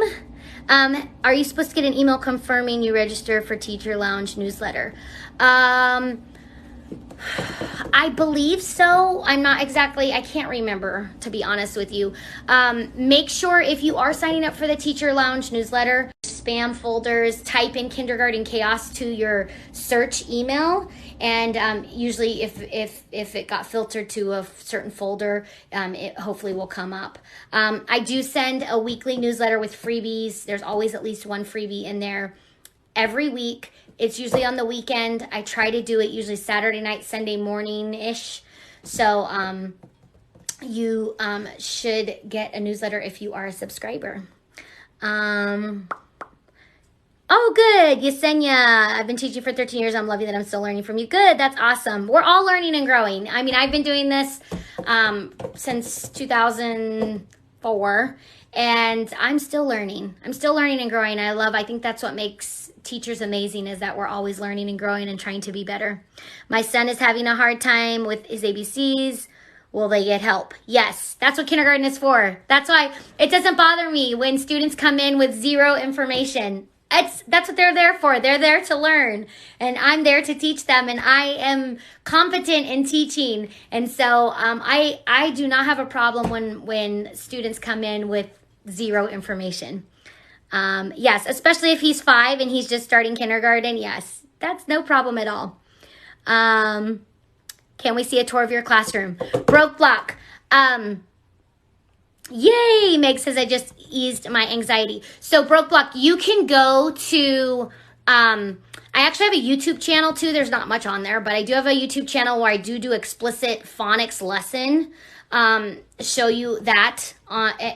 You can go to my blog, and I have multiple posts on there with a classroom tour. So I am not currently in the classroom. I am currently I work for a university supervising student teachers and doing professional development. So I am not currently in the classroom, but I do have lots of classroom tours and pictures on my blog. And then, like I said, you can see it on YouTube as well. Yay! As parents, what are some things we can do to help them prepare? Like I said, make sure they learn their name, have them learn independence. Don't do everything for them. Sometimes it's painful. I know, I'm a parent. I have 3 kids of my own, although my oldest is grown and married. He's 21, and then I have a 15 and a 13-year-old. Yeah, I had to think about that for a moment. 13, 15, and then 21. And so one of the hardest things, so I know as a parent, been there, done that. One of the hardest things that you can do is when your child is struggling with something, like opening a package, and it's just so easy for us to just jump in and just do it for them. And even as a teacher, one of the hardest things is to just painfully stand there while they're learning to do it. Because all they learn, if you do it for them, is that you can do it and you can do it better.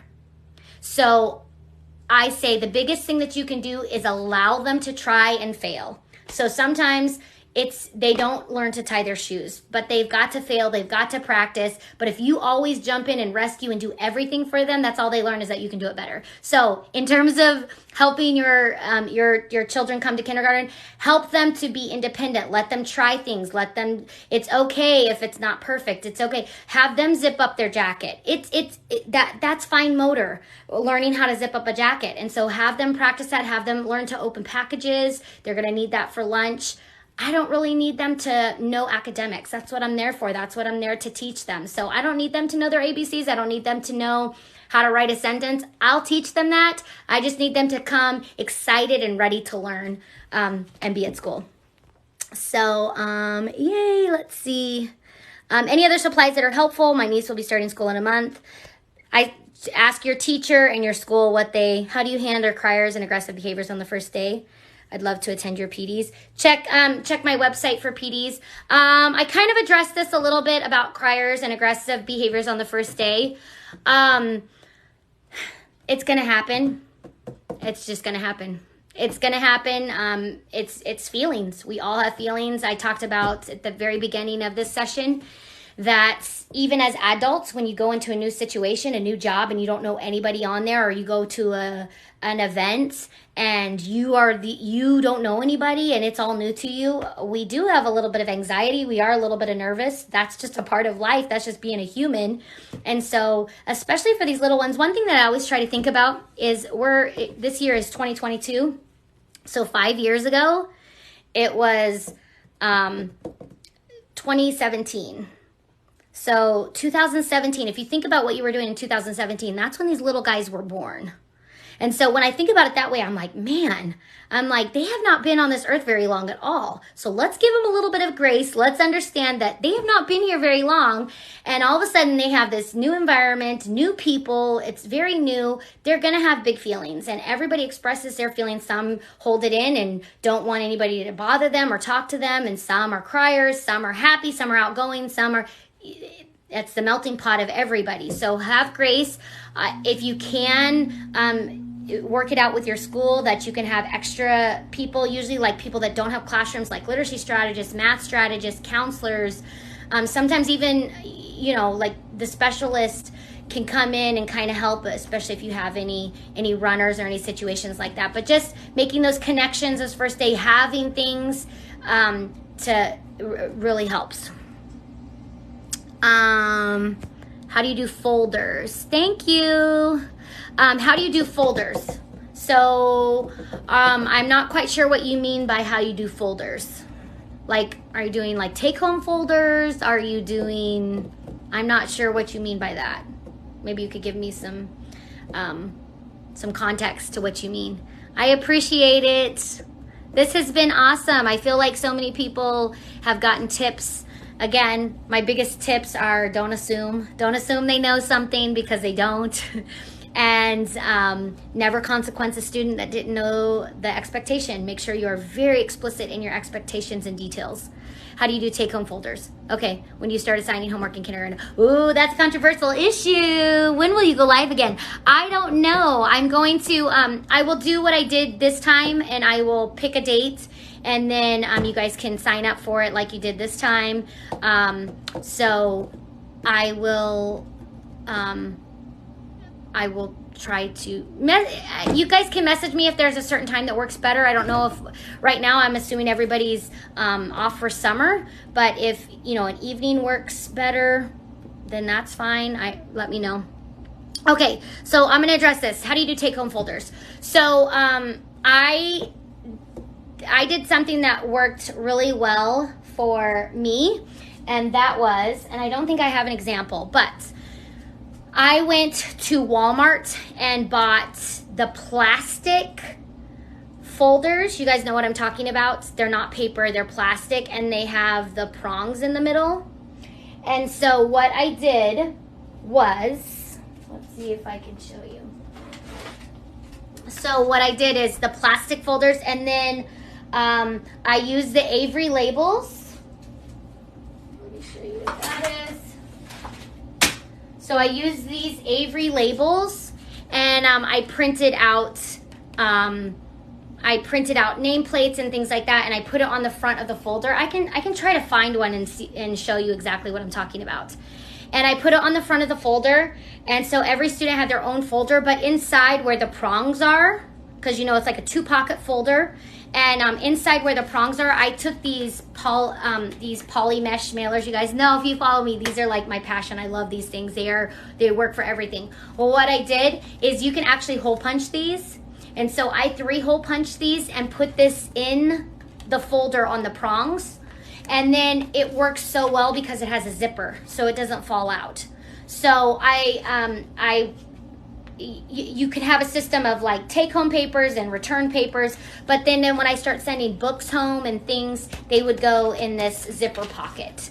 So if they had high-frequency word cards, or they had things that they would need to bring back to school, they would just go in this zipper pouch, and they didn't fall out. I've tried everything. I also tried doing like one time I used page protectors, but the problem with the page protectors is that because of the top stuff, when they would turn over in their backpacks, it would fall out. So these work great. So 3-hole punching these and putting those in a folder. And then I typically would do a newsletter like I showed you. This would always go home on Monday, and there would be practice work for them to do, and it would go in their take-home folder. It would go home on Monday and it would come back on Friday. And then if there was any communication or like field trip forms or anything, that would come back in the folder, and then I would empty the folders on Friday and prep them for the next week. That's how I did it. That might work for some. Okay, so start assigning homework in kindergarten. This is controversial because there's a lot of people that believe in it and a lot of people that don't. Here's where I stand on it. I think it's perfectly fine to have practice work and to send home. I don't think it should be graded, personally, and I'll tell you why. Because I don't know who's doing it. And I can't control the kids that don't have help, that don't get it done. And I don't want there to be a consequence for something that is out of their control. So it's fine to send practice pages home and for them to do or not do, but I didn't count it against them. They didn't get a consequence. They didn't get a reward. It was just there if they wanted to. That's just my opinion on it. So take it for what it's worth. It's just unfair to me when you have little learners who go home to a house where there's just maybe older siblings and there's no grown-ups that are heavily involved, and to put the pressure on the older siblings to work with the kids is asking a lot. And so if you know John C. Hattie's research on ROI in the classroom, I can only control what happens in the classroom. I cannot control what happens outside of the classroom. So I'm only going to focus generally on what happens in the classroom. That's kind of my thoughts on it. Will you go live again? Yes, I will. So Naomi says that they start school in 2 weeks, so nervous. There's always a nervousness, but an excitement. Do you put supplies aside when they come in with some, or start organizing right then and there? Okay. Mesh folders is what it is called. Yes. Actually, they're called... like on Amazon, I put poly mesh. I don't think they're called folders. Pouch. That's what it's called. Poly mesh zipper pouch. I put that in on Amazon. So okay. So somebody said, do you put supplies aside when they come in with some, or start organizing right then and there? So my school, of course, like most schools, would ask for school supplies, but it was all voluntary. If you want to, if you as a parent want to provide school supplies, you can, but you don't have to, because legally we have to provide supplies. So when they would provide supplies, when they would come in for me, the teacher, I would just have bins set up with labels. So crayons, we had a specific kindergarten list, and I did not have scissors. I had glue, crayons. I think it says on my list, hold on. Maybe it doesn't.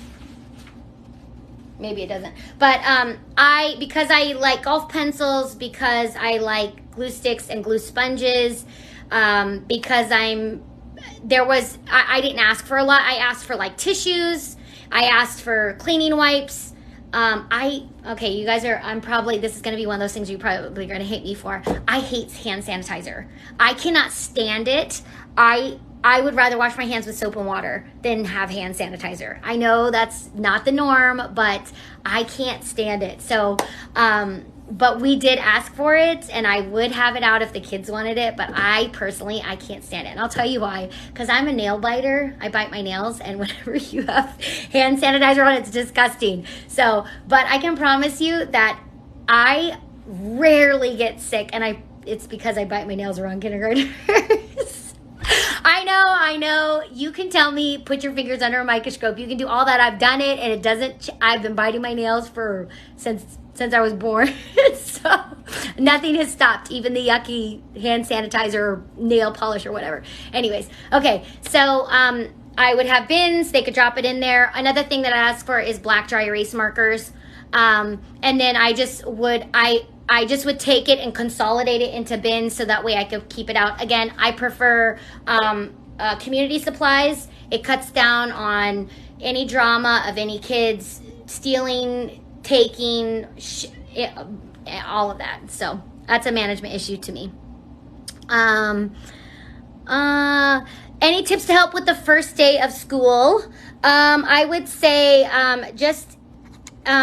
there's books. There's like the night before the first day. Oh, see, my phone thing is, my tripod thing is loose again. So there's a book called like how the night before the first day of kindergarten. Just encourage her. There's you just never know. That's the thing, is it's like you never know. Sometimes you have a really confident kid and they get really nervous, and then you think you have a nervous kid and they do great. So it's really kind of unpredictable. But I would just trump it up as like being excited and really kind of just make it a positive thing. Don't talk about how you're going to be sad, or because that just kind of encourages those kind of feelings. The zipper pouches are called poly mesh pouches, and they have all different kinds of sizes. Let's see. So true. Oh, crafty teacher, I'm glad you agree with me.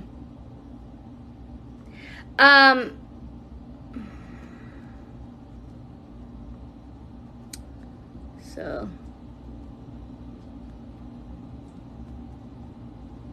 sorry, I have to block people because I'm not gonna have all of that. Should I work with my son on how to use scissors? Yes, absolutely. That is the biggest. And if you're a kindergarten teacher, you can help me with this. This is driving me crazy, you guys. It's like not. I'm trying to get it to tighten up. There we go. Okay. Scissors is a big problem because a lot of kids have been exposed to, crayons and markers and things like that. But scissors is one thing parents are like, oh no, I'm not going to let my kids use scissors. So they come and they have no clue. So if you are a parent and you're willing to allow your kids to use scissors at home, please do. Please do. It's totally okay. Give them just strips of paper to cut. Just, your junk mail. Let them cut it. Let them practice it. That's great for fine motor. So yes, absolutely. Melissa says she's allergic to the alcohol in it. It triggers asthma. We're talking about hand sanitizer. How does the community caddy work when everyone is coloring? So I usually put at least two boxes of crayons in here. So there's usually plenty for everybody to use. And I just make sure if we're doing something, usually it's not a problem. Usually not a problem. Thank you. Moroccan mint green tea, should my son know how to tell time? That is not a kindergarten standard. It's actually first grade. So I say if you want to teach him, but that's not a kindergarten standard. So, but you can always teach your kids whatever you want. Any other questions or anything before I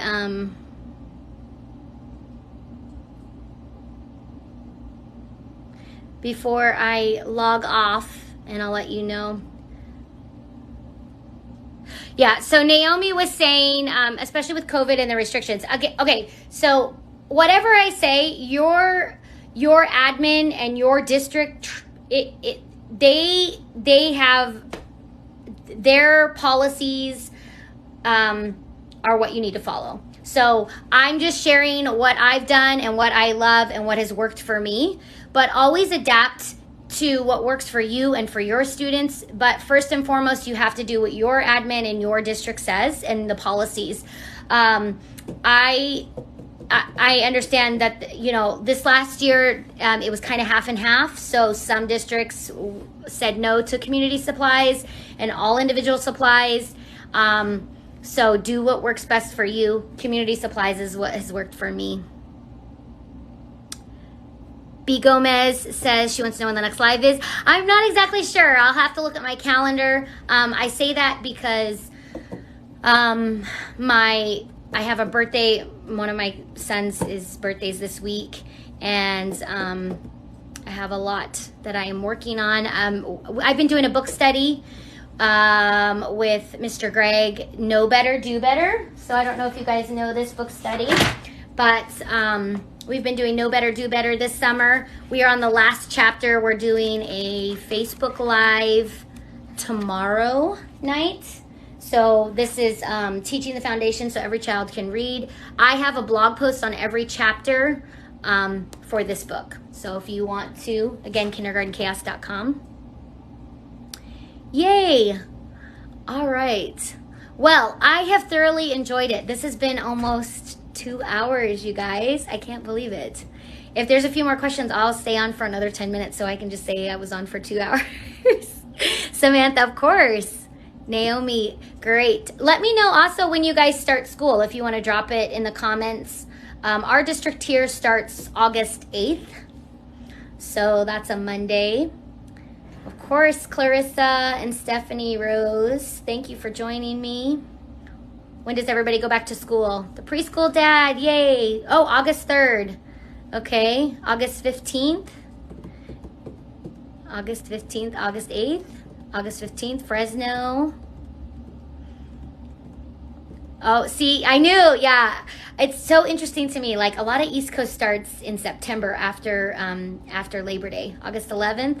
Okay, Sammy, where are you, Sam? Oh, okay, you said July 29th and you start August 8th. August 22nd, August 10th. Is there anybody here from Arizona? Because I know Arizona starts like next week or the last week in July. So that is like so crazy to me that they start in July. I'm like, can't we just wait till August 1st? My sister actually lives in Phoenix, and so I kind of keep up with some of the stuff down. I mean, her kids are raised, so they're not in school, but we start August 8th. So it sounds like everybody would like another live on the first week of kindergarten. So I will see if I can save this live. I think I possibly can. And I'll see if I can share it somewhere. And so I will schedule another live. How much different is kinder to TK? Okay, so TK, if you're not familiar with TK is transitional kindergarten, and I know it's widely available in California. I'm not sure where else they have TK, but I know I am familiar with it because of California, and I'm in Nevada, so I'm right next to California, obviously. TK is transitional kindergarten, so it's for those 4-year-olds that are not in kindergarten. I'm not exactly sure. Obviously, the standards are different, but it's to prepare them for kindergarten. So I'm not exactly sure. Maybe somebody can you do a PD about parent communication? I have a few minutes, so we will talk about it. Okay, so communication is a big thing for me in general in life. I feel like the more informed you are and the more that you inform others is very helpful. What people do with the information that you give them is now up to them, but at least I've provided them the information so that they can't say, well, I didn't know. No, you have the information, you choose to do with it what you want. So as I already stated, when I was in the classroom, I did a weekly newsletter. So the weekly newsletter had a peek at this week. So it talked about the concepts that we were going to be focusing. It doesn't break down and say we're going to be doing RLK4. It didn't do that. It just said we're going to be focusing on the letters S, F, and B, and the numbers 2, 3, and 4, or blah, blah, blah. It would talk about the kindergarten skills that they should have already mastered. It had our school character trait of the week, the sight words or high frequency words of the week, the specials for the week. The reason why I would include specials is because if they, for instance, they needed to know the days that we were going to PE because they have to wear closed-toed shoes on the day we have PE. Art, a lot of parents wanted to make sure, they put their kids in art clothes maybe. And then there was space for events and reminders, and then homework. So this was every week that got sent home. Again, what the parents did with this is or grown-ups did with this is totally up to them. Okay, the next, Wendy, I think it would be like preschool. Yes, I think TK is like preschool. Alexis is saying at my school, TK is sounds, letters, and numbers to 10 in classroom procedures. So very much the very beginning of kindergarten. Okay, so preschool, Dad, you're asking about PD. So I shared my newsletter, but our school was school-wide class dojo. So I know some people use Blooms, some people use class tag. There's a lot of different, some people use Remind. There's a lot of different digital resources to use, but our school-wide used Class Dojo. So all of the specialists were connected. All of the teachers were connected. We tried to get all of the grown-ups connected to it. So we were required to communicate through Class Dojo, especially if there was an issue, because then you kind of have record of it. So I did not use Classroom or Class Dojo as a behavior management system, but more as a communication tool. So it's a great way to upload photos and other grown-ups to see it, yada, yada, yada. I am a people person. I have no problem talking and connecting. So I would, a lot of times parents would talk to me before school or after school. I always made myself available. So communication is the key, letting parents know exactly what's going on. Do you share pictures about activities done or only during parents' meetings? So a lot of times, just random things. But the one thing that I found with Class Dojo, and it's one of the reasons why I didn't use it for classroom management, is I'm so busy, and I'm sure you are too, that you do not have time to take pictures and post for every student or even every day. It's just really challenging and difficult. So the first week or 2 weeks of school, I tried to post at least every day something so the parents could see, but it's almost impossible. At least I found it almost impossible to post something every day, and there's just no way I could have done it for every student. So so highlights, yes, but again, most of my grown-ups just loved that I sent home this and they knew what was going on. So what other, and then we only had one parent-teacher conference a year scheduled. I know a lot of schools have multiple opportunities, but we only had one. So, and that's where it was specific to their child's goals and assessments and things like that. So hopefully that answers your question, Preschool Dad, about communicating with parents. So, and now I can say that I have almost officially been on here for 2 hours, a 2-hour live. Wow, I'm so impressed that we actually made it 2 hours, but that just gives you an idea of how passionate I am about kindergarten and sharing with other teachers, teaching other teachers. Of course, Preschool Dad, you are welcome, because I just love it, and it just goes by like that. So I appreciate you guys joining me. Be looking for my next live. It will probably be within the next week. If I can't get it before next week, it'll probably be next Monday. So yay! All pre-K, TK, kindergarten, even if you're first grade. I don't know where what everybody teaches here that has joined me today, but hopefully you've gotten some great ideas. Again, visit me at kindergartenchaos.com. Lots of freebies there, as well as Instagram, and then I have a newsletter that goes out with freebies and emailed newsletter, so make sure that you join that. It's called the Teacher's Lounge. You can find it through my website, kindergartenchaos.com. Oh, I'm sorry, Just Blaze. Yes. All right, guys. Thank you so much, and I will see you guys next time.